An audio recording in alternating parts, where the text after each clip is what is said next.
Good,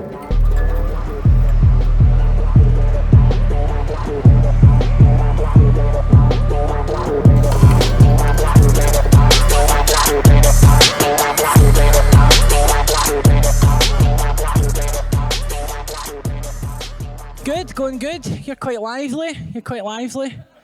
We'll soon put an end to that. I see no one has sat in the front row. Wise decision. Welcome to the Fringe. If you've never been to the Fringe before, sorry. It is rough. It is a bit rough. I was actually here last year, which was the first Edinburgh Fringe after lockdown. And so, while it was kind of nerve-wracking, it was really amazing to be a part of seeing Scotland's beautiful, historically significant capital city standing back on its own 2 feet. Thanks to the temporary migration of hundreds of talented, charismatic Glaswegians who migrated to Edinburgh for 4 weeks to provide the city with some culture.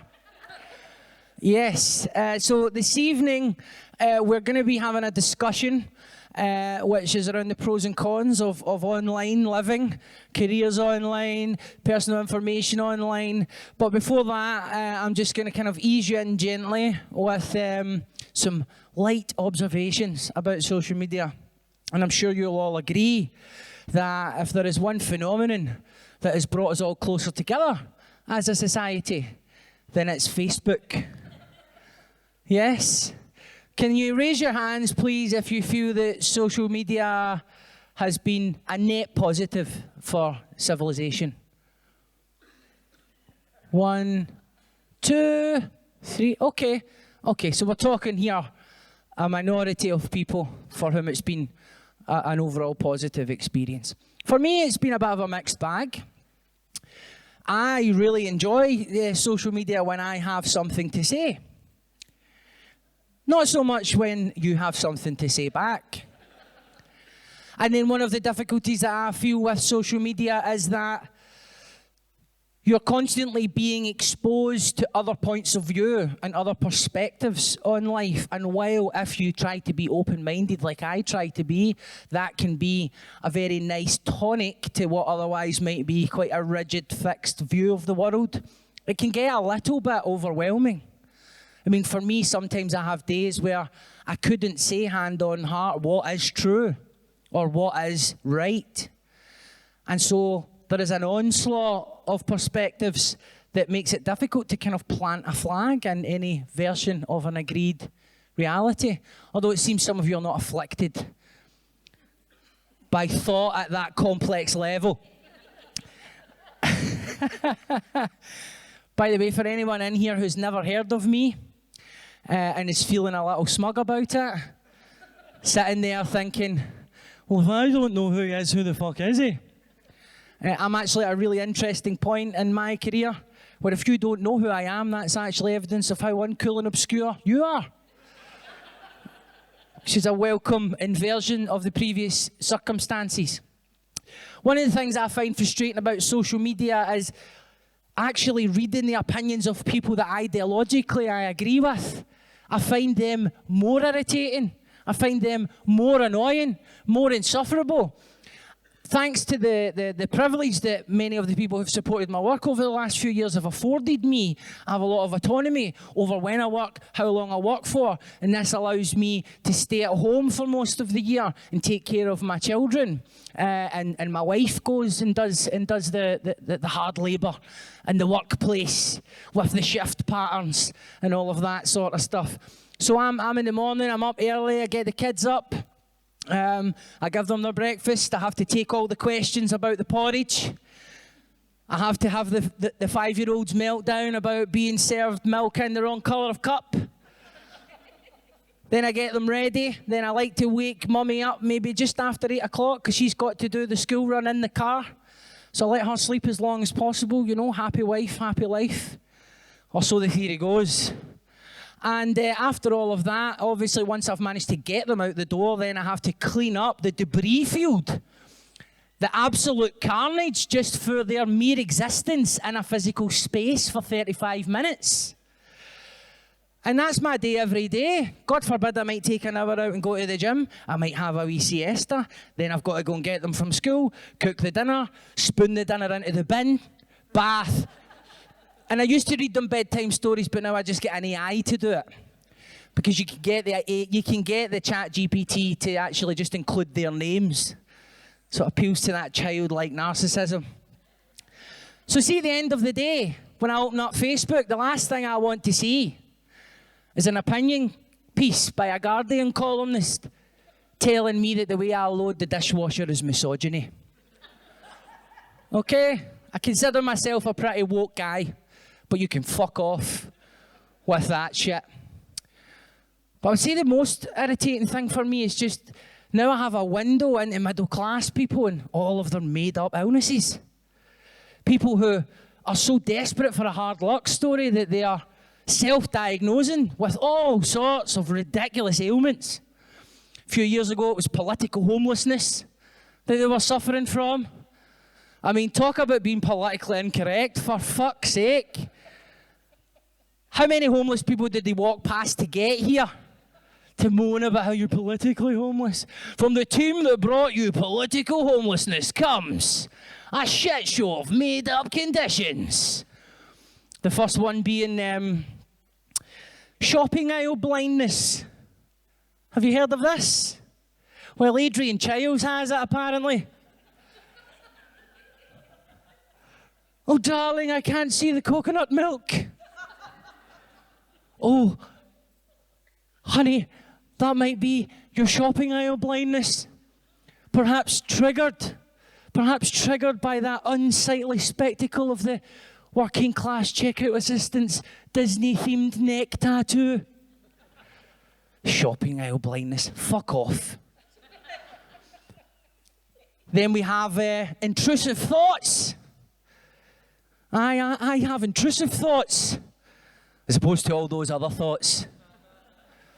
All those other thoughts that form an orderly queue on the periphery of consciousness, that never want to interrupt the prior state of consciousness.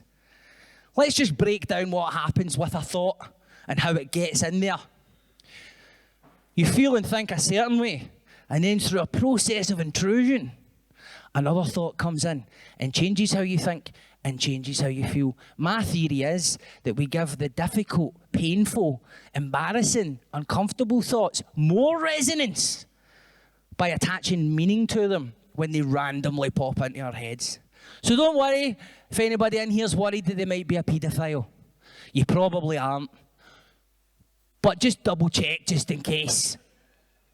The other thing I hear middle class people talking about, they always have to put a little middle class prefix on everything. They can't just go swimming. It has to be wild swimming. And so a functional alcoholic. We get any functional alcoholics in? Yeah? Functional alcoholic. Wondering if the bevy trolley's coming in during the show. I should have got 3 tins of wine. I have insight beyond what you could possibly imagine. Yeah, the functional alcoholic thing. It's an interesting take on being a Jake Ball. Very interesting. One of the reasons that you might find that you're able to function in your alcoholism is because due to being an addict and due to the obsession with either acquiring or using or recovering from your substance of choice, anytime the opportunity to use that substance presents itself, then your brain will produce the perfect hormonal configuration so that you are motivated, energetic, intelligent, and cunning enough to either continue drinking or to conceal the damage the drinking's doing to your life. And so really you're just a pisshead like everyone else. What I would say functional alcoholics is remove the alcohol from the equation for 7 days and tell me how you function then. Fuck off. The final thing is imposter syndrome. Now, this is something I think is contagious because a lot of working class people are now catching it. Through Facebook. So imposter syndrome's this idea, isn't it? You know, that it's just, I just don't deserve this wonderful life in this dual income household, full of endless opportunities, multiple vehicles, agonising about moving so we have another driveway. I just don't deserve it. I have a theory about imposter syndrome, right? If you suffer from imposter syndrome, then it's one of 3 root causes, right? The first one's a no-brainer. You suffer from imposter syndrome because you're just so fucking incompetent that there is really no need to speculate any further. Luckily, people of this ilk are also ignorant, and so they don't know I'm talking about them right now. The second reason that we might suffer from imposter syndrome is because in the daily negotiation of existence, where we're coming up against different people who we portray certain facets of our nature to, then we're always doing this little dance internally, aren't we, where we carefully partition and segregate different aspects of our personalities, beliefs and experiences so that we're presenting what we think is the most acceptable version of ourselves to whoever we're dealing with at any given moment. The boss, the partner, the children. And there is actually a spiritual cost to that failure to truly unify the self into one coherent thing. And so imposter syndrome really is just your body telling you a little signal, don't worry, we all have to lie, we all have to do the dance, but maybe, you know, we could try and curate our social lives and our romantic lives in a way that we'll get more comfortable with saying how we truly feel, saying what we truly want, being who we truly are, without fear of some kind of punishment or reprisal or humiliation. And the third reason some people suffer from imposter syndrome, particularly the more affluent among us, is because you know deep down, because you are on paper well educated, you know that we don't live in a meritocracy. You know that if we did, and you and your children actually had to compete in education, the labour market, health, criminal justice, and politics, then you might not be doing quite as well as you are now. But you can read about all of that in my book, which is on sale out there after. And I'll just leave it there. Now, I would like to introduce the guests this evening. The first guest is Paul Tweddle, and he has a YouTube channel called Heavy Spoilers, which he had been working on for a while, and then it really did blow up during lockdown for kind of obvious reasons. But then if it was a shit YouTube channel, it wouldn't have blown up. So what he does it really well. He has over 1 million subscribers, regularly trends on YouTube for his analysis and commentary, and has had an interesting roller coaster experience over the last few years of kind of shooting to fame with this particular enterprise. So I would like you all to put your hands together for Paul.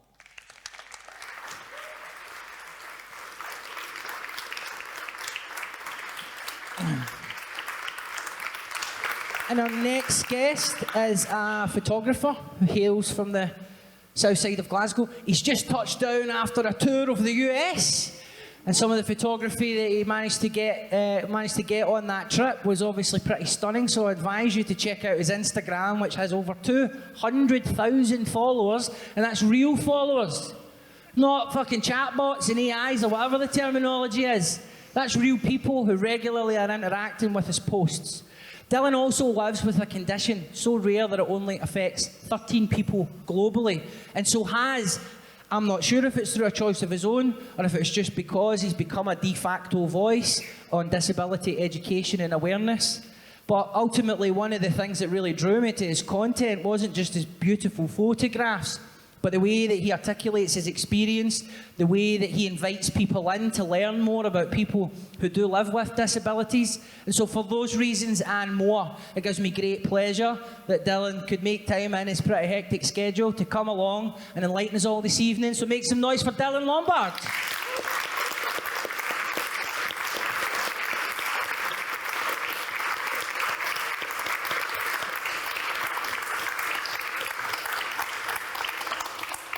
Now, we'll just begin, I think, because I can't make assumptions about who in the audience knows who in terms of, like, you know, who they are, what they do and all that. So I think we'll just start, get the ball on deck, just chatting a wee bit maybe about this journey of Heavy Spoilers, your channel, which I sort of remember from the very, very early days. Yeah. And then obviously with the pandemic and things kind of accelerated in a way, didn't they?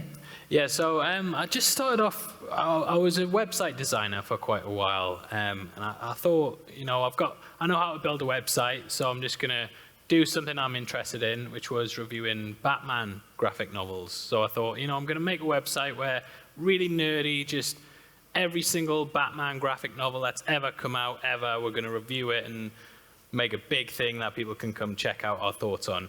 Now, Batman v Superman, which, you know, it was a controversial movie at the time. There's people who like it. I don't know if you enjoy it, but didn't like it. But they did an extended edition of it, and I just thought, oh, this is quite an interesting thing. So I just put together a quick YouTube video, filmed it on my PlayStation 4, just playing one of the Arkham games, and I reviewed it and gave my thoughts on it and put it on YouTube. And overnight it got about 6,000 views, and I just thought, oh, this is like way more than anything that I've ever put on the website's been viewed. And it just kind of spiraled into that, and kind of, I mainly do comic book movies, which is obviously a big popular thing. During lockdown, there was lots of different TV shows, WandaVision, like that especially, no one really had any idea of what was happening in the show.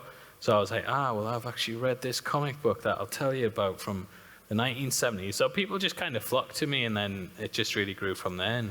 Yeah, and obviously you're part of a community of people who have a deep knowledge of the history of comics, and this really is the golden age for that type of person with that type of sometimes really quite obscure knowledge. I mean, how does it feel to maybe have grown up in an era where it wasn't so cool and it wasn't so popular, to now it's like catnip for an algorithm, isn't it? It's so weird being able to say, like, I watch comic book movies for a living and talk about it, but it's like one of those things that you have when you're a kid that you think, oh, I'd love to do this as a job, but there just wasn't a marketplace before YouTube for it, and it's kind of, and Twitter even now is almost evolving into paying out for tweets and stuff, and there's like a really weird thing that I think is going to happen in the future where it's, you either make content creation or you watch it, and it's going to be this big,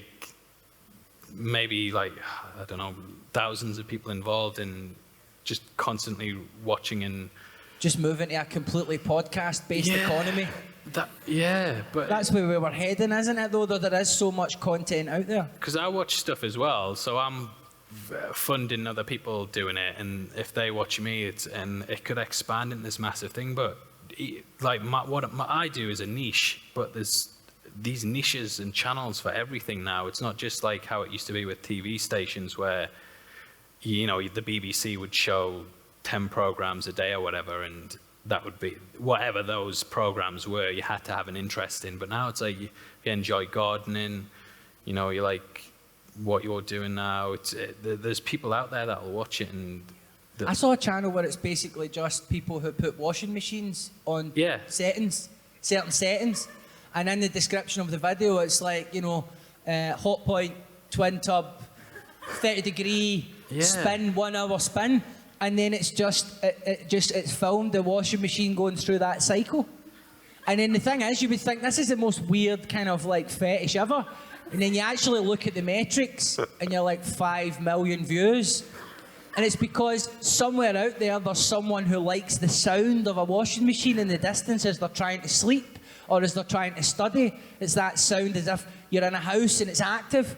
And there's just all sorts of kind of interested little communities online that on the surface seem a bit weird. But if you delve into it, particularly in the comments, I find you can see the spirit of a community and the comments that are left. You know, if you type in meditation music for anxiety, and you just can scroll through tens of thousands of comments. It's people that have just left a supportive comment for you who might arrive there in distress. It really is quite beautiful and definitely less stressful than Twitter.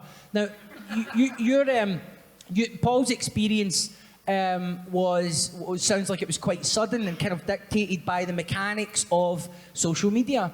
I became aware of you maybe over the last year, Dylan, and so what I was curious to know was, the first thing was, has your visibility on Instagram grown suddenly, or was it something that was built gradually? Because a lot of people's experiences, they're on there for a while, then they create something that captures the public imagination, and then this kind of is like a performance-enhancing drug in terms of their level of visibility. What was your experience?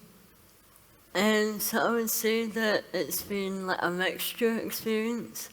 And I feel when I first started like social media, I feel that there wasn't much experience because I didn't really know how social media worked, and it was all new to me.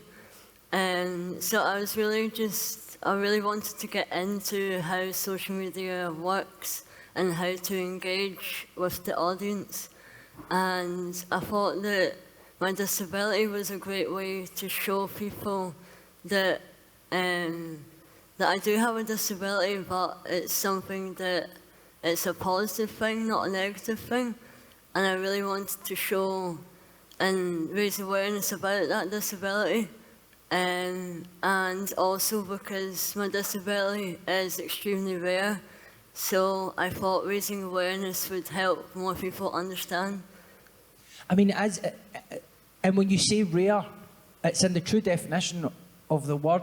I mean, a lot of things are rare, but I mean, more people win the lottery than who live with what you live with, and so it's a big responsibility to take on your shoulders, and it can be easy. You know, I've seen you sometimes expressing some of your frustrations online, and while obviously I think most of your audience are on board with you and they're very supportive, and I can see in the comments that you've cultivated a very generous community, warm-spirited community. But obviously in your day-to-day life, you'll be dealing with all sorts of bullshit, eh? Yeah, so I think sometimes there is that, I think when I was younger, there is always, I used to just look at the comments. I used to be really focused on the comments, and I always used to just scroll through them. And I would read like a lot of them, and when it came to like that, those comments were like, why are they saying that, or something that's quite inappropriate, and it really stuck with me, like what they were saying. So like I thought that when people were saying stuff, I thought it was true. So if someone was saying something not very nice about me, then I would think, well, is that true that they're saying that to me? And I used to find it quite hard to not look at it. It always used to stay with me for like the full day. And I think as I've got older, I've noticed that there is more of those comments. And because I feel that when you grow on social media especially, is that there are going to be more of those comments. And I've learned that there is always going to be people who don't like what you do. And I've noticed that there is more support than the negative comments. So I always try and push forward and look at those comments rather than the comments that put me down. Yeah, and I think that's, I mean, I could learn a lot from that take, to be honest, Dylan. And actually, it was a conscious decision by me to try and interact with different content on social media, because I was getting I feel like I was emotionally stagnating every time I went on there. Traveling a lot, you know, you rely on social media really as a distraction. So it was when I started trying to interact with different things, and that's when the algorithm was like, meet Dylan, you know. But I'm interested also to know, out with the things that you live with in your day-to-day life, and obviously that's a big part of the content that you create, your experience. But just as someone on Instagram, just as a photographer, an artist who obviously you have aspirations in that field, was there a particular moment where you were like, oh, hang on, this actually really works for me, this kind of medium? Because it doesn't work for everyone, does it? Yeah, I feel quite lucky because I've managed to find something that I'm really passionate about so young in my life. And I feel that sometimes it's really hard for a lot of people to find that at an early age. And I feel finding like photography at this age has really helped me like to push away from like all the negative thoughts and feelings. And photography has been a big part of being able to connect with people and being able to connect with the audiences. And it's really helped me to show people that how I see the world, because photography is really good to express your feelings. And I feel when taking photographs, you can really express how you're feeling in that moment. And it's like when I take a photograph, it's like the world's turned off, so like nothing else, everything else stops. Now, Dylan shared his experience there of saying something that's probably not actually contentious on social media. Just saying, I'm Dylan, this is my experience. And that sometimes creating grounds for contention in comments, criticism, whereas what you're doing, it's sort of priced in. You're stating an opinion on things. And actually, while the comic book community is not necessarily politicised in the way that we would characterise a lot of the division that we see culturally, I mean, the level of animosity that we see sometimes online, even just over who should play Batman.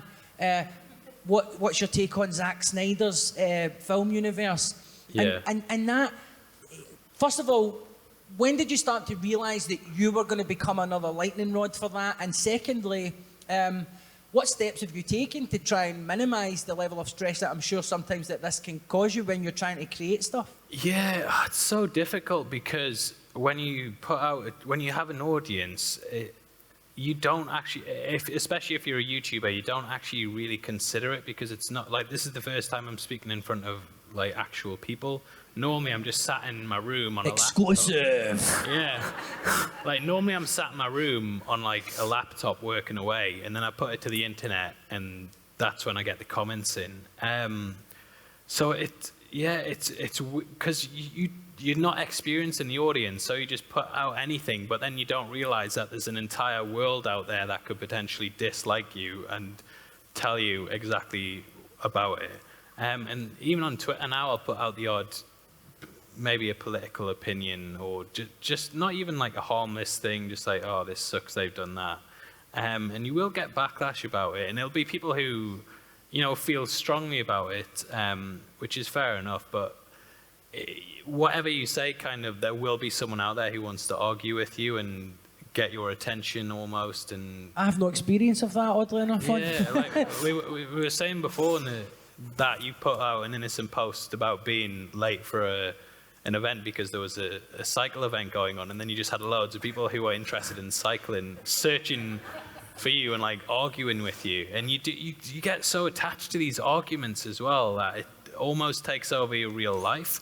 And you'll put your phone away, and it'll play on the back of your mind like, oh, this person's that could be in my pocket right now, arguing away and saying nasty things, and like it's because it's like part of your body and you've got instant access to it. Whereas if you have an argument in real life, you know, you leave the room, it's over.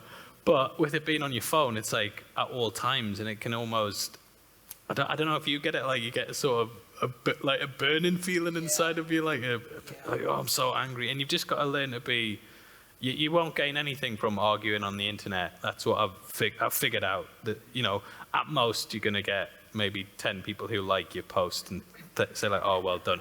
But it's not, you know, that's the ultimate reward. And a lot of the times you're just going to look like, why is this guy arguing with this guy? Yeah, because I think when you get into an argument online, really, it's your audience against their audience. It's not really about what you're arguing about. I've inadvertently, like, not intentionally got people to dogpile someone, but there's just, the thing is, when you put out a tweet, like I said, you've got the potential that the whole world's going to argue with you, and it'll get to a point where you'll say something and there'll be 50 people at once trying to start an argument with you.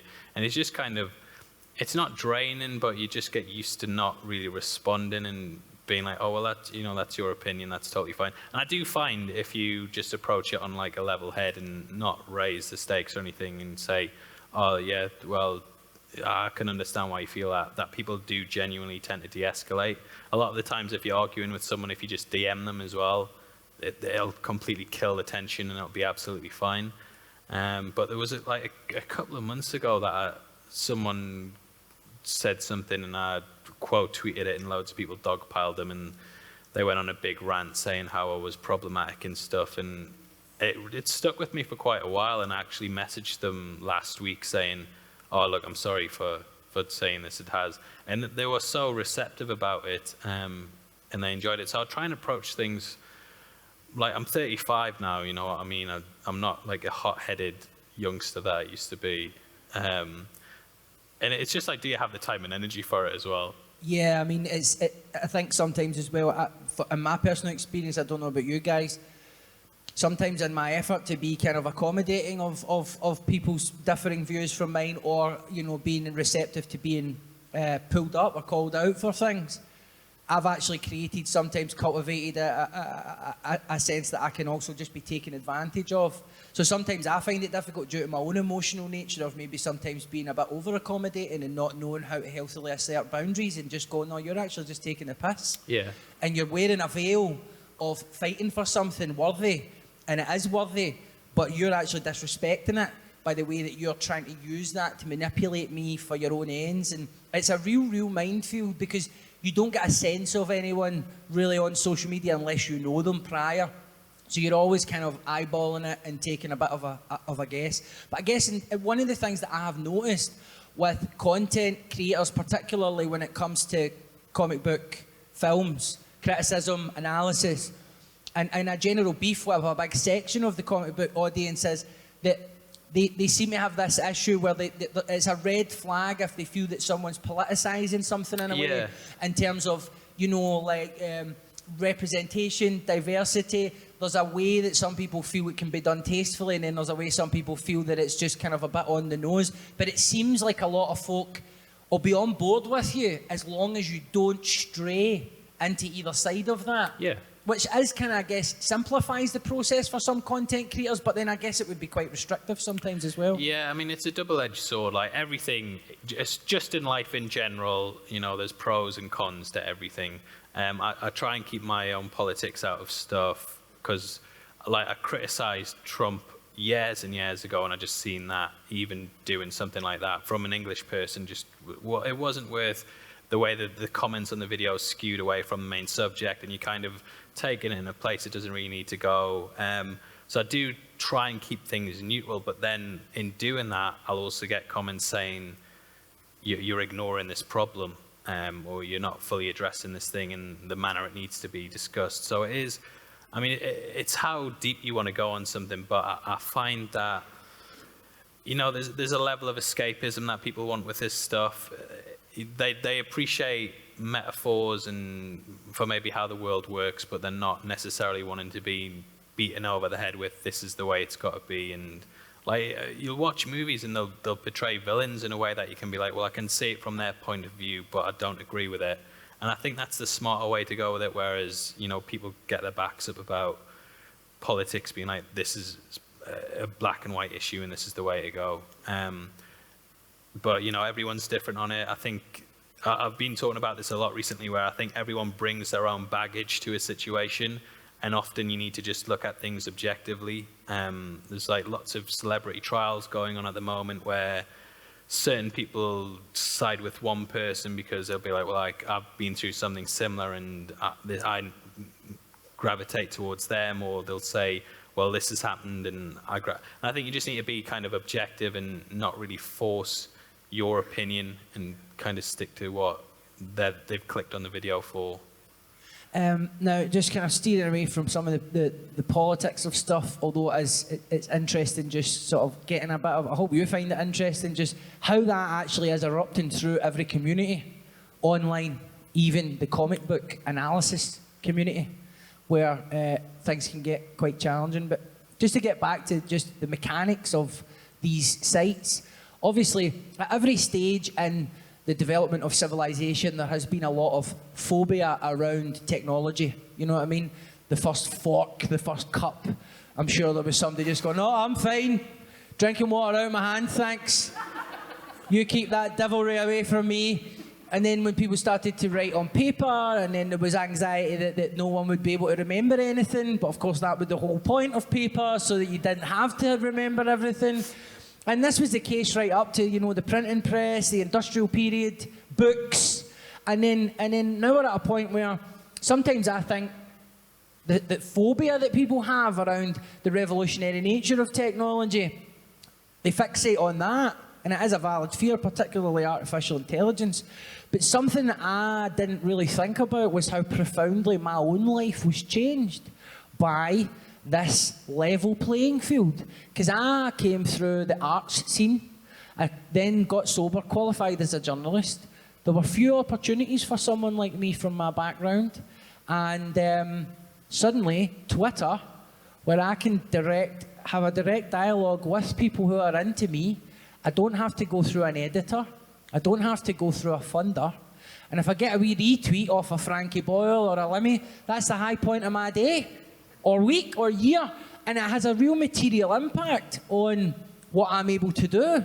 Because these little interactions, what I recognised was on social media, these big cultural figures that we look up to, it's like they're just right through the wall from you. And I wonder what your experience has been, because obviously you've touched on some of the negative aspects of it, and we've talked about how you've been able to get your voice through social media, but I'm sure that it's led to opportunities in the real world, for want of a better phrase, as well, and that actually it does have a net positive material impact, doesn't it?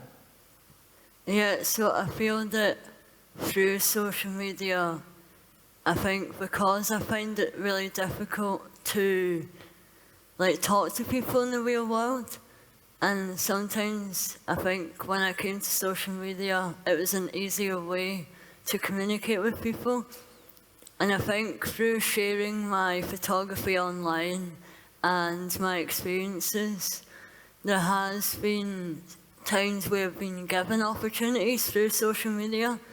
And that's through maybe selling photos in businesses and in magazines and newspapers. And that's been a really positive experience for me. And I feel that all those opportunities that I'm getting through social media has wanted me to continue to use social media. And I think also something that we don't necessarily think about, especially if like you're saying, there's a certain level of anxiety or apprehension about real world engagement. When you have a social media visibility and then you attract an audience who are interested in you, then it's almost like it sets the table for a lot of conversations in the real world. Because if you go to an event or you're doing something in the real world where they already know who you are. And so it takes out some of that legwork that we all have to do in terms of, who are you? From both sides, because, we understand what the transaction is. People are here to see such and such or whatever. And so I found, while that does come with stress sometimes, and not everybody's as considerate as other people, at the end of the day, having a sort of reputation and a community around it that precedes you, it does make it a wee bit easier. It sort of greases the wheels of the real world, or does it? I feel that because, going back to when I was younger, I feel that because I didn't really have social media, and also I didn't really have a passion for anything, and it came to me as to when I started looking at magazines and newspapers. And that's when I first then had a passion of photography. And then I started looking on social media at other photographers and other people who do stuff in the arts. And that really drove me on to think, is this something that I want to continue to do? And something that I want to do as a career? And when you were saying that there, Dylan, it made me think also one of the great things for social media for me, it helped me find my tribe in terms of other people who are trying to succeed in the same thing as me.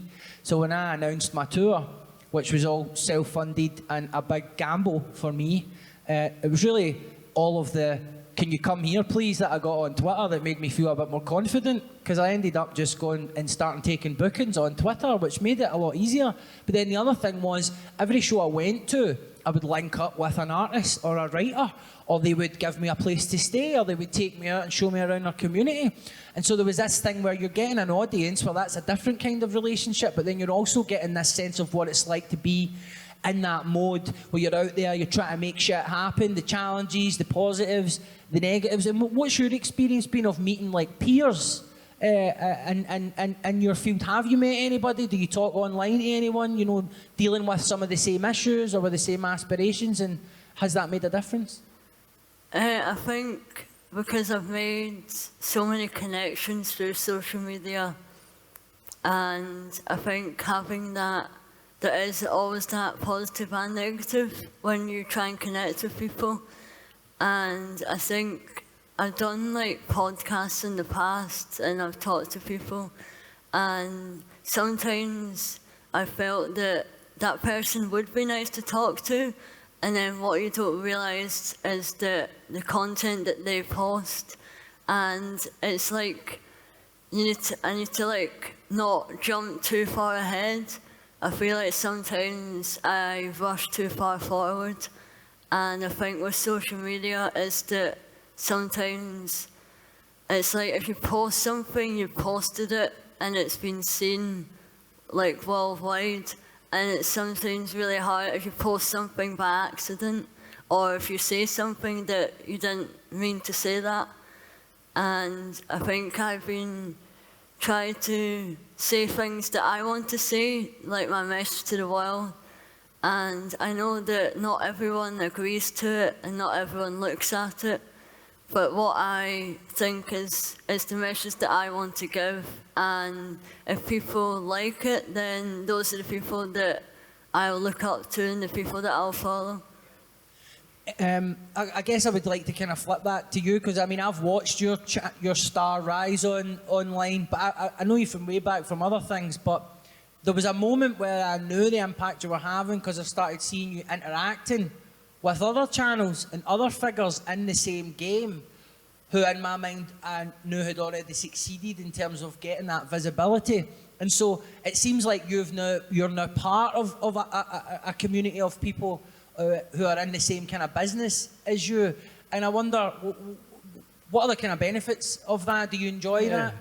Yeah, it's nice actually speaking to people who can see it from your point of view. And, you know, social media, what's been great is that it has stripped away the hierarchy of everything. Like, I was talking before about like your BBC would show it. You'd obviously have your BBC presenters and they would be, and you'd wonder like, how do I get into that job? Whereas now you can just, anyone can make a video and upload it to YouTube, and it instantly strips away that barrier of getting recognition and people watching your stuff. And obviously, you know, when you rise up and you start interacting with others, there's a certain level where people, like I've got a friend called Greg who his channel's got 1 million subscribers as well. He's out in America, and we just talk to each other all the time about like the difficulties, and because I mean it's a great job, but you know, like with anything, you know, you think it's amazing when you first start doing it, and then you start hitting things like, oh, this is suck.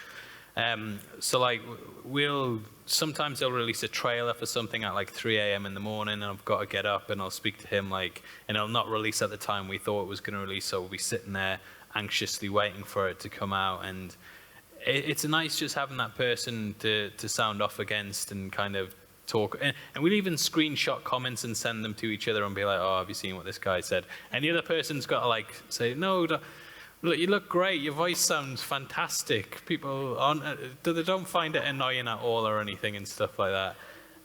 So it's really nice having that community there to support you and who are going through the same thing, and it becomes a friendship. That's, you know, what it is. And just in the same way that you might fall out with your boyfriend or your girlfriend and you turn to your friends for advice, you'll go through things where it's like, oh, I've lost 10 subscribers today, and we're having a really bad breakup. Do you think something's just like, fucking get a grip? Yeah. Yeah. It's like, don't worry, tomorrow those 10 will come crawling back. They don't know what they're missing. Yeah. Paul's got this thing on his analysis of like his analysis of like TV shows or whatever. He does this thing called theory time, and it's really funny because the screen cuts to like space, and then it's his voice just going theory time, theory time, theory time. But the amount of pushback that I seen him getting as a result of that, and then I liked it when one day you just fully doubled down. You were just like, no, I'm fucking doing it this way, and if you don't like it, fine. Theory time, theory time, theory time. Because it is a kind of, that's him expressing his own quirks and his own sense of humour, whereas the audience sometimes can be directing us to express ourselves in this very kind of homogenised way. And so I respected that among many other things. Now what I want to do is quickly open it up for questions for just under 10 minutes. I take it you've been a captive audience. It's weird for me because normally when I come in I've got a show and there's lots of high energy and all that, so it's taken me a wee while to get used to this, because there's a part of me that's like, they don't like this because they're not making noise. But that's just my own wee quirks there.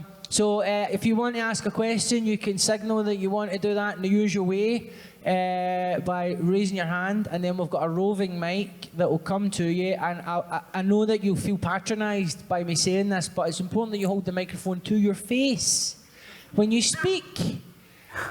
Thank you. Would anyone like to ask a question? Have I got someone in there?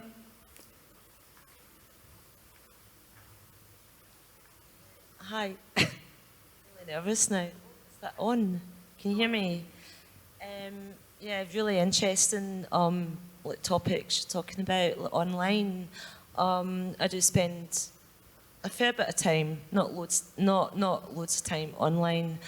I just find it's really. I just wondered if you thought it's a very strange environment that we're kind of living through right now. Be careful what I'm saying.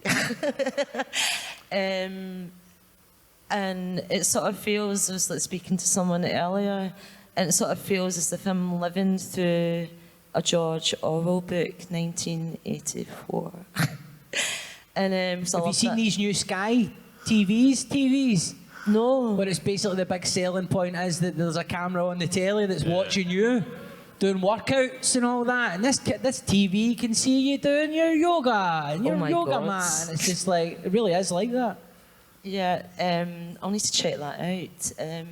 I was just wondering, like, I'm not wanting to look for any specific like opinions on any particular subject, so you can breathe. I just wondered if, like, just like an observation-wise, what do you think about the extremism that's sort of happening, polarisation, like in politics? Because I follow it quite closely. Well, we are going to, the only reason I'm stopping you there, and we can chat on the train on the way home, right? Because we're all going in the same direction, aren't we, right? So you've got an exclusive hour of chat, but I don't want, my guests weren't invited here to talk about politics, and I don't want to just throw on them. So I'm protecting them from that, if that's okay. And I appreciate your understanding. And we can get a blether later on. Next question. And we've got another one to your right there. Thank you. Hello, I am just intrigued. So you talked a bit about the opportunities that were open to you through social media and that might not have been there without social media. So I guess I'm just curious, if you hadn't have had those opportunities to an audience, where might you see yourself now? Is this just a general question? Yeah. Yeah. Did you hear that okay, Dylan? No? Right, so she was asking, we've all talked about how social media has given us a lot of opportunities, and that those opportunities might have looked different or not existed at all without social media. So really, she's just kind of asking, what would that have looked like in a world without Instagram, in a world without Facebook or YouTube? You know, how might our lives have developed? Do you want to take a go at that? So I think it would be much harder if there wasn't Instagram or social media. I think because engaging with the real world, I think, is much harder, and I think sometimes I find it difficult in like large groups of people. And I think social media and Instagram, you're not seeing the audience like in front of you, so you're just seeing it online.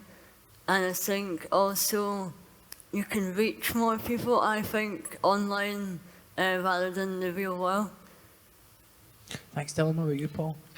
For me, I'd probably, well, I wouldn't be able to do website development, obviously. I think I'd probably just be, I mean, I used to work in bars and call centers and stuff, so I could imagine it would just be a sort of thing like that. In terms of, do you mean how the world would be and stuff like that, or just my career in general, or? Yeah, so, I mean, I've always been like a kind of, like to do performance. I always used to do plays and stuff at school. So I think it would just be sort of doing that, but on a scale without really any recognition. And I think that's the thing with the internet. And we obviously talked about how you can get something out worldwide now. I think it would have just been such a small community. And like my granddad used to go to folk nights and watch people play music. And, you know, those people could have been massive singers worldwide known if there was the internet at the time, but because it was such a confined thing. I mean, I would still write reviews. When I was growing up, I used to write reviews in little exercise books I'd steal from school. So I mean, maybe in 100 years, when they finally invented the internet in the future, they'd come across those reviews and be like, this is what world was like back in the day. Thanks, that was a really interesting question. Right, we've got time for one more question. Got a gentleman up the back there. This is probably a really naive question because I haven't gone down the rabbit hole of social media nearly as much as probably most people have. But what I do wonder, and what little knowledge I've got, is when you use the term content creators, you're identifying yourself as in the economic system that YouTube and whoever else does it creates for content creators to further themselves, including the financial side of it. And from what I understand, successful content creators can make vast amounts of money. So I'm wondering, I mean, I've only ever used the internet really to try and learn stuff, mostly reading about history. But you get all sorts of people who've got no background telling you stories, and you're relying totally on how good, how honest they are, and how much integrity they have in telling you what they see as the truth. But if the ecosystem that the content creators are working in is saying the more clicks you get, the more views you get, are an incentive in their own right. I think I get what you're getting at. Yeah. How good do you think that the ecosystem is in maintaining the integrity, like, say, the BBC as a whole pile of systems to make sure what they put out is in good faith? Cool.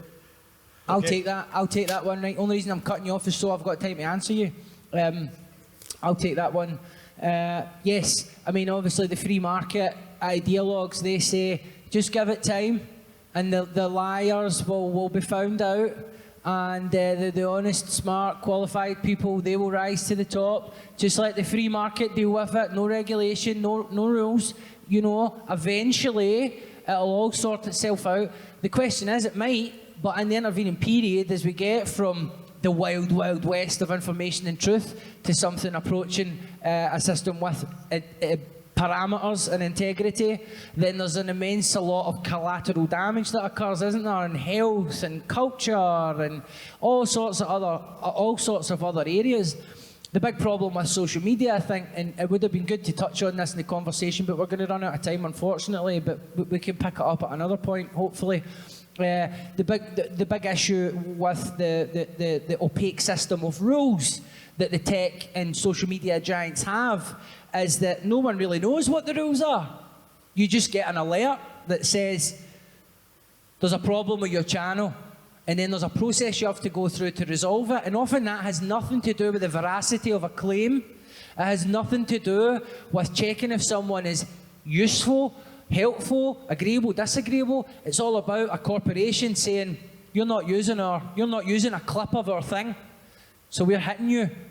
And so, as well as all of that stuff you're talking about, there is also just a lot of inconsistency between different channels. It seems that your YouTubes and your Facebooks, they have a preferential treatment for the big players that own a lot of the content or own the licenses, and then the people who are just trying to make a living, often are talking about all of their property, they're getting hit additionally.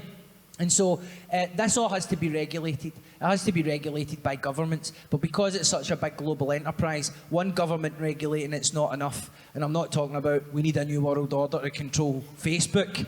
But obviously there has to be consistency around the world. And this is obviously a genie that we've let out of the bottle that we'll never be able to put back in. Now, thank you for your questions, guys. I hope that answer was okay for you. I can get the feeling that you would have been quite happy to chat a bit longer. And it seems that all of you have been pretty engaged this evening. I just want to end by just thanking you all. I don't know really what your experiences of social media have been. Maybe they're been reflected up here in our experiences, whether you're using it for work, whether you're using it for education, whether you're using it to keep in contact, to maintain relationships. I personally, when I'm feeling a bit more optimistic about life, think that by and large, it's an immense gift. It's an immense tool. And obviously there are problems with it, like there are with anything. You know, when somebody created fire for the first time, it solved the problem of heat and light, and then things started burning down. It's just part of our development. We create things, they're problematic, but we try to take the positives out of it. So I hope that you'll leave here with a feeling of pragmatism in the face of all of the uncertainty. Don't be too frightened of this technology. I think, on the whole, I mean, it helps us keep track of our kids. It helps us keep in touch with. It helps us keep in touch with people we want to keep in touch with. Get the word out about things. And so I hope that you will feel as inspired as I do with the nuanced perspectives and experiences of social media, not to judge a whole phenomenon based on the fact that you're followed by a bunch of arseholes. On that note, I would like you to put your hands together and thank our guests, Paul and Dylan. I'm Darren McGarvey, and this has been Common People Live. Thank you very much.